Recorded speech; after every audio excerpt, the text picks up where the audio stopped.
Daryl Yap, sagad-sagad na inihayag ang kanyang pagsuporta kay Vice President Sara Duterte sa nalalapit na 2028 presidential election. Narito ang pahayag at mensahe ni Daryl Yap sa kanyang Facebook post. Good morning, VP Inday Sara Duterte. Huwag mong kalilimutang mag-almusal at magiging presidente ka ng Pilipinas. At narito ang pahaging ni Daryl Yap sa mga di umano'y nais pabagsakin ang pangalawang Pangulo. Gawin nyo na lahat ng paninira, pagbibida, orasyon, kulam at iba pa. Hindi nyo mapipigilan ang itinakda. Samantala, marami naman ang sumang-ayon kay Direk Daryl Yap, pero syempre marami din ang nagsabi at pinagbibintangan din ang mga Duterte na di umano ay korap. Samantala sa ibang balita, Mayor Vico Sotto tila iimbitahin ng kanyang Tito Sen sa Senate hearing. Ito'y according pa rin sa flood control project.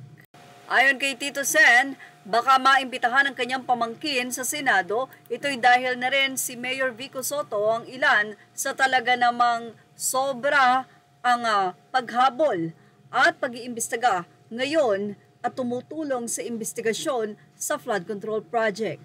Si Mayor Vico Sotto rin kasi ang naging kalaban ng nasabi nga pong si Sara Diskaya na ngayon ay nagigisa hindi lamang sa Senado kundi pati sa buong bansa matapos nitong ilabas ang kaniyang mga ari-arian na talaga namang bilyon ang halaga. Kaya naman bilang isa sa magpapatunay ng mga anomalyang ito ay ready naman daw si Mayor Vico Sotto na ihayag ang kanyang mga nalalaman.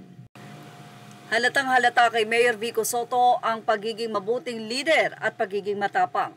Ang sabi nga, hindi po pwedeng mabait ka lang pag naging leader ka. Kailangan meron kang paninindigan at higit sa lahat, meron kang tapang upang kalabanin ang mga taong hindi mabubuti, lalong-lalo na ang mga magnanakaw ng kaban ng bayan. Marami na nga ang nag-aabang sa nasabi nga pong pagpunta o pag-imbita kay Mayor Vico Sotto sa hearing. Mas maganda nga daw sana kung kaharap din ito si Sara Diskaya. Sa nasabi nga pong pahayag noon ni Sara Diskaya, kino-question niya ang di umano ay tila parang kulang na pamumuno ni Mayor Vico Sotto sa Pasig.